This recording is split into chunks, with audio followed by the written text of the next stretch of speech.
نبی کریم صلی اللہ علیہ وآلہ وسلم نے فرمایا، جو شخص 3 مرتبہ یہ تسبیح پڑھ لے اللہ تعالیٰ اس کے تمام گناہ معاف فرما دیتا ہے، خواہ وہ میدان جنگ سے بھاگنے والا ہی کیوں نہ ہو۔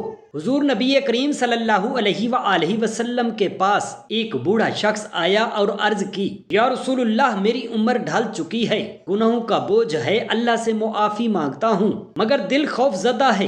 آپ صلی اللہ علیہ وآلہ وسلم نے فرمایا، یہ تسبیح 3 بار پڑھو، اللہ تعالیٰ تمہارے سارے گناہوں کو بخش دے گا اور تمہارے دل پر سکون نازل فرمائے گا۔ وہ بوڑھا صحابی خوشی سے نعرہ تکبیر بلند کرتا ہوا مسجد سے باہر نکلا اور آپ صلی اللہ علیہ وآلہ وسلم نے فرمایا، اگر یہ تسبیح پڑھتا رہے تو یہ جنت میں داخل ہوگا۔ وہ تسبیح یہ ہے، بسم اللہ الرحمن الرحیم، السلام علیکم ورحمۃ اللہ۔ محترم ناظرین، نبی کریم صلی اللہ علیہ وسلم جبرائیل علیہ السلام کے ساتھ ایک ایسے روحانی سفر پر روانہ ہوئے جو نہ زمین کا تھا نہ آسمان کا۔ وہ ایک عالم نور تھا جہاں نہ وقت کا گزر تھا نہ فاصلوں کی حدیں۔ نبی کریم صلی اللہ علیہ وسلم کے چہرہ انور سے اس نورانی جہان میں ایسی روشنی پھیل رہی تھی کہ جس طرف نگاہ جاتی وہ منظر سجدے میں گر جاتا۔ جبرائیل علیہ السلام ہاتھ باندھے ادب سے آگے چل رہے تھے اور نبی پاک صلی اللہ علیہ وسلم کے قدموں کے نشان ہر ذرے کو ایسا شرف عطا کر رہے تھے گویا اس پر جنت واجب ہو چکی ہو۔ چلتے چلتے نبی پاک صلی اللہ علیہ وسلم نے ایک عجیب منظر دیکھا۔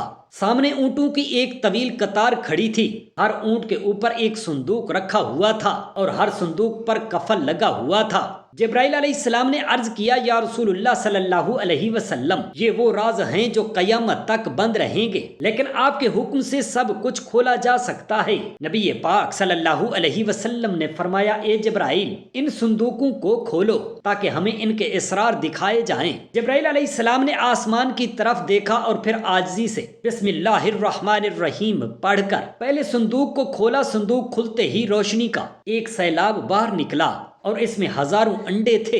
ہر انڈے کے اندر ایک ذرہ تھا اور ہر ذرے میں خسخاس کا ایک دانہ تھا۔ جب نبی پاک صلی اللہ علیہ وسلم نے اس خسخاس کے دانے کو دیکھا تو فرمایا، سبحان اللہ، جبرائیل یہ کیا ہے؟ جبرائیل علیہ السلام نے عرض کیا، یا رسول اللہ صلی اللہ علیہ وسلم، یہ کائنات کا وہ راز ہے جو انسان کی عقل سے بہت بلند ہے۔ جب انہوں نے اس خسخاس کے دانے کو کھولا تو اندر ایک جہان آباد تھا۔ اس جہان میں دریا بہہ رہے تھے، پہاڑ کھڑے تھے، پرندے اڑ رہے تھے اور ایک عظیم مجمع لگا ہوا تھا جس میں علماء خطبہ دے رہے تھے اور وہ علماء اعلان کر رہے تھے کہ اے انسانو، ان قریب ایک آخری نبی آنے والا ہے۔ وہ ایسا نبی ہوگا جس کے آنے سے زمین کو زندگی ملے گی اور آسمان کو سلامتی۔ جبرائیل علیہ السلام نے ان علماء سے فرمایا، اے صاحبان علم، وہ نبی آ چکے ہیں اور یہ جو تمہارے سامنے کھڑے ہیں یہی وہ آخر الزمان نبی ہیں۔ سب علماء فوراً اپنی جگہوں سے ادب سے کھڑے ہو گئے اور ان کے چہروں پر نور کی چادر آ گئی۔ ان کی زبانوں سے بیک وقت ایک ہی جملہ نکلا، مرحبا یا حبیب اللہ صلی اللہ علیہ وسلم۔ نبی کریم صلی اللہ علیہ وسلم نے فرمایا، اے جبرائیل، یہ منظر تو ایسا ہے کہ دل کو کپ کپاہٹ ہو اور روح وجد میں آ جائے۔ جبرائیل علیہ السلام نے عرض کیا، یا رسول اللہ صلی اللہ علیہ وسلم، یہ تو ایک صندوق کا راز ہے اور اس جیسے ہزاروں صندوق ہیں، ہر صندوق میں لاکھوں جہان ہیں اور ہر جہان میں آپ کی آمد کا ذکر ہو رہا ہے۔ آپ کی نبوت کی روشنی ان انڈوں کے اندر داخل ہو کر عالموں تک پہنچ چکی ہے۔ پھر نبی پاک صلی اللہ علیہ وسلم ایک اور صندوق کے قریب گئے۔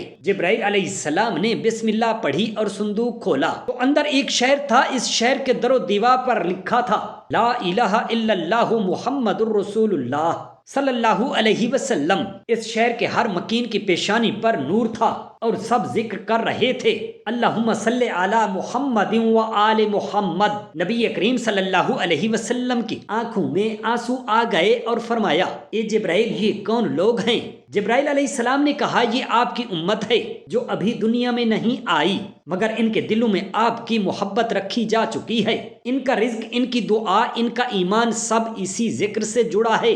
نبی پاک صلی اللہ علیہ وسلم نے فرمایا، اے جبرائیل، اگر یہ سب میرے امتی ہیں تو کیا ان کے گناہ معاف ہوں گے؟ حضرت جبرائیل علیہ السلام نے کہا، یا رسول اللہ، اگر وہ آپ کا نام لے کر ایک بار بھی آنکھ بھر کے رو لیں تو ان کے گناہوں کو زمین سے آسمان تک معاف کر دیا جائے گا، اور اگر وہ ایک بار بھی سبحان اللہ و بحمدہ اللہ لا الہ الا هو الحی القیوم پڑھ لیں تو ان کے نامہ اعمال میں ہزاروں نیکیاں لکھ دی جائیں گی۔ نبی کریم صلی اللہ علیہ وسلم نے فرمایا، جبرائیل ان صندوقوں میں کتنی نشانیاں ہیں؟ جبرائیل نے عرض کیا، یا رسول اللہ صلی اللہ علیہ وسلم، ان میں ہر اس شخص کے راز ہیں جو آپ سے محبت کرتا ہے، اور ہر وہ آنسو محفوظ ہے جو کسی نے رات کی تنہائی میں آپ کا نام لے کر بہایا ہے۔ محترم ناظرین، اللہ تعالیٰ فرماتا ہے، اے ابن آدم، ہم نے تجھے مٹی سے پیدا کیا اور مٹی میں لوٹا دیں گے، مگر اس درمیانی سفر میں تجھے عقل دی، شعور دیا، اعضاء دیے، دل دیا، آنکھ دی، کان دیے، زبان عطا کی، اور سب سے بڑی نعمت یہ دی کہ تجھے ہم نے اپنے بندوں میں چن لیا اور تجھ سے کہا کہ دیکھ، یہ زندگی صرف کھیل تماشا نہیں، ہم نے تیری زندگی کے ہر مرحلے کو نشان دہی کے ساتھ بنایا۔ جب تو رحم میں نطفہ تھا تو ہم نے تیری تخلیق شروع کی، پھر گوشت کا لوتھڑا، پھر اس میں روح پھونکی، اور جب تو پیدا ہوا تو والدین کی گود میں خوشی کا محور بنا، پھر دودھ پیا، پھر غذا کھائی، پھر کھیل کود میں مشغول ہوا، پھر جوانی آئی جسے سجین کہا گیا، پھر داڑھی نکلی اور تو غلام کہلایا، پھر مرحق ہوا جب پورے جوش سے مرد بن گیا، پھر شباب کہلایا، پھر رجل، پھر کہول جب 30 کی عمر پار کی، پھر جب 40 کا ہوا تو شیخ کہلایا، پھر عمر ڈھلنے لگی، ہڈیاں کمزور ہوئیں، بینائی کمزور ہوئی تو ارذل عمر میں داخل ہوا، اور یہاں سے زندگی کا زوال شروع ہوا۔ حضرت انس رضی اللہ تعالی عنہ سے مروی ہے کہ رسول اللہ صلی اللہ علیہ وآلہ وسلم نے فرمایا کہ جس کی عمر اسلام میں 40 سال کو پہنچ جائے، اللہ تعالیٰ اس کو 3 بڑی بیماریوں سے محفوظ فرماتا ہے، جنون، جزام اور برس۔ جب وہ 50 سال کو پہنچتا ہے تو اللہ اس پر حساب کو آسان فرما دیتا ہے، جب 60 سال کا ہوتا ہے تو اللہ اسے اپنی طرف رجوع کی توفیق عطا کرتا ہے، اور جب 70 سال کا ہو جاتا ہے تو آسمان والے اس سے محبت کرنے لگتے ہیں، اور جب وہ 90 سال کا ہو جاتا ہے تو اللہ تعالیٰ اس کے تمام پچھلے گناہ معاف فرما دیتا ہے۔ اس کا لقب امین اللہ اور اسیر اللہ فی الارض رکھا جاتا ہے، زمین پر اللہ کا قیدی، کیونکہ وہ قوت سے محروم ہوتا ہے، خواہشات مر چکی ہوتی ہیں تو وہ ایک قیدی کی طرح زندگی گزارتا ہے۔ حضرت ابو بکر صدیق رضی اللہ تعالی عنہ سے روایت ہے کہ آپ نے فرمایا، نبی پاک صلی اللہ علیہ وسلم کے پاس ایک شخص آیا اور پوچھا، یا رسول اللہ، سب سے بہترین شخص کون ہے؟ آپ صلی اللہ علیہ وآلہ وسلم نے فرمایا، جو شخص بڑھاپے کو پہنچے اور اس کی نیکیاں بہت زیادہ ہوں، اور سب سے برا وہ ہے جو بڑھاپے کو پہنچ جائے اور اس کے گناہ بہت زیادہ ہوں۔ حضرت ابن مسعود رضی اللہ تعالی عنہ بیان کرتے ہیں کہ رسول اللہ صلی اللہ علیہ وآلہ وسلم نے فرمایا کہ قیامت کے دن ابن آدم سے 5 سوال ہوں گے، جن میں ایک یہ کہ اپنی جوانی کہاں خرچ کی، اپنی عمر کس چیز میں ضائع کی، اپنے علم پر کتنا عمل کیا۔ حضرت علی کرم اللہ وجہ الکریم کے پاس ایک شخص آیا اور کہا، میرے بال سفید ہوتے جا رہے ہیں، یہ کس بات کی علامت ہے؟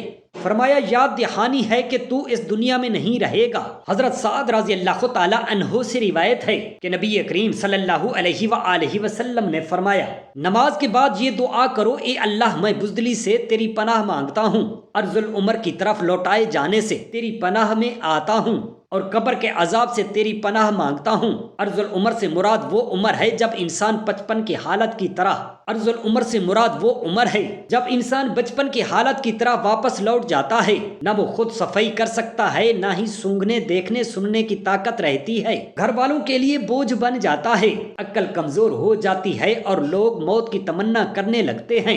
علامہ عینی فرماتے ہیں، ارذل عمر وہ عمر ہے جس میں انسان اپنی عقل کھو دیتا ہے، سمجھنے کی طاقت نہیں رہتی، یادداشت ختم ہو جاتی ہے، ایسے شخص کی حالت معذور بچے جیسی ہو جاتی ہے، وہ عبادت نہیں کر سکتا، حتیٰ کہ وہ انسان نہیں پہچان پاتا۔ حضرت عطا نے حضرت ابن عباس رضی اللہ تعالی عنہ سے روایت کی کہ جو شخص قرآن پاک کی تلاوت کرتا رہتا ہے، اللہ تعالیٰ اسے ارذل عمر کی طرف نہیں لوٹاتا، اور حضرت اکرمہ نے فرمایا، جو علم قرآن سے جڑا رہے وہ کبھی ذلت والی عمر کو نہیں پہنچتا، بلکہ جتنی عمر بڑھتی ہے اتنی ہی عزت بڑھتی ہے۔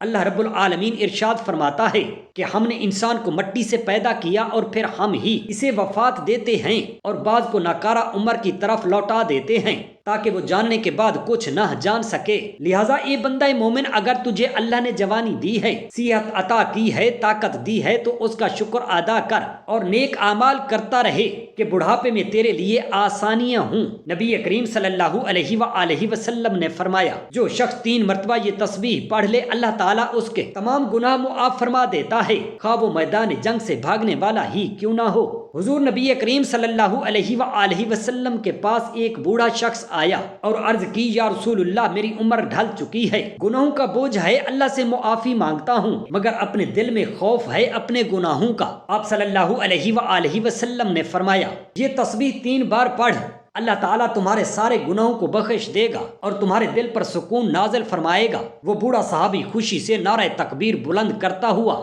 مسجد سے باہر نکل گیا، اور آپ صلی اللہ علیہ وآلہ وسلم نے فرمایا، اگر یہ شخص یہ تسبیح پڑھتا رہے تو یہ جنت میں ضرور جائے گا، کیونکہ یہ تسبیح گناہوں کو ایسے گرا دیتی ہے جیسے درخت سے پتے گرتے ہیں۔ حضور اکرم صلی اللہ علیہ وآلہ وسلم نے فرمایا، یہ تسبیح زبان پر ہلکی اور میزان عمل میں بھاری ہے اور اللہ کو بہت محبوب ہے۔ وہ تسبیح یہ ہے، سبحان اللہ و بحمدہ، سبحان اللہ العظیم۔ اور جو شخص ان کلمات کے ساتھ استغفر اللہ بھی شامل کر لے، اللہ اس کے دل کو نور سے بھر دیتا ہے، قبر کو وسعت دیتا ہے اور اس پر جنت کے دروازے کھول دیتا ہے۔ حضرت عبداللہ بن عباس رضی اللہ تعالی عنہ بیان کرتے ہیں کہ نبی کریم صلی اللہ علیہ وآلہ وسلم نے فرمایا، جو بندہ ان کلمات کو صبح شام 3 بار پڑھتا ہے، اللہ تعالیٰ اس سے راضی ہو جاتا ہے، اگرچہ اس کے گناہ زمین سے آسمان تک لبریز ہوں۔ ایک دن نبی پاک صلی اللہ علیہ وسلم مدینہ کی نرم و گرم فضاؤں میں اپنے اہل خانہ کے ساتھ سکون کے لمحات گزار رہے تھے۔ حضرت عائشہ رضی اللہ تعالی عنہا جوان تھی، شوخی و چستی سے بھرپور تھی۔ نبی پاک صلی اللہ علیہ وسلم کا انداز ہمیشہ محبت بھرا، دل منہ لینے والا اور خندہ پیشانی سے لبریز ہوتا تھا۔ آپ صلی اللہ علیہ وسلم نے حضرت عائشہ رضی اللہ تعالی عنہا سے فرمایا، او ہم دوڑ کا مقابلہ کرتے ہیں۔ حضرت عائشہ رضی اللہ تعالی خوش ہو کر تیار ہو گئیں اور فرمایا، جی ہاں یا رسول اللہ، یہ پہلا موقع تھا۔ حضرت عائشہ رضی اللہ تعالی عنہا دبلی پتلی تھیں، جوانی کا جوش تھا، سو وہ نبی کریم صلی اللہ علیہ وسلم سے دوڑ میں آگے نکل گئیں۔ نبی پاک صلی اللہ علیہ وسلم نے جب یہ منظر دیکھا تو صرف مسکرا دیے۔ ان کے چہرے مبارک پر وہ تبسم تھا جو دلوں کو سکون دیتا ہے۔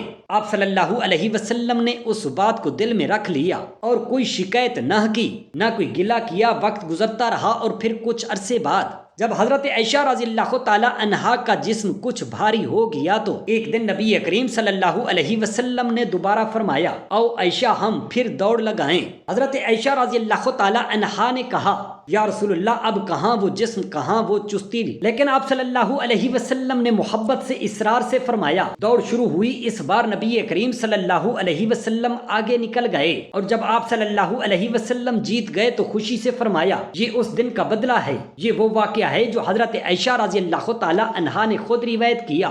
یہ دوڑ کا منظر صرف ایک تفریح کا لمحہ نہ تھا، بلکہ اس میں نبی پاک صلی اللہ علیہ وسلم کے اخلاق کا وہ پہلو جھلکتا ہے جو ازواج مطہرات کے ساتھ حسن سلوک، محبت و شفقت اور خوش طبعی کا اعلیٰ ترین نمونہ تھا۔ آپ صلی اللہ علیہ وسلم نے ہمیں سکھایا کہ دین صرف ظاہری عبادت اور احکام کا مجموعہ نہیں، بلکہ محبت، خلوص، مسکراہٹ اور زندگی کے ہر رشتے میں نرمی کا نام ہے۔ یا اللہ ہمیں نبی پاک صلی اللہ علیہ وسلم کی سنتوں پر عمل کرنے کی توفیق عطا فرما۔ یا اللہ ہمارے گھروں میں محبت، اخلاص اور سکون پیدا فرما۔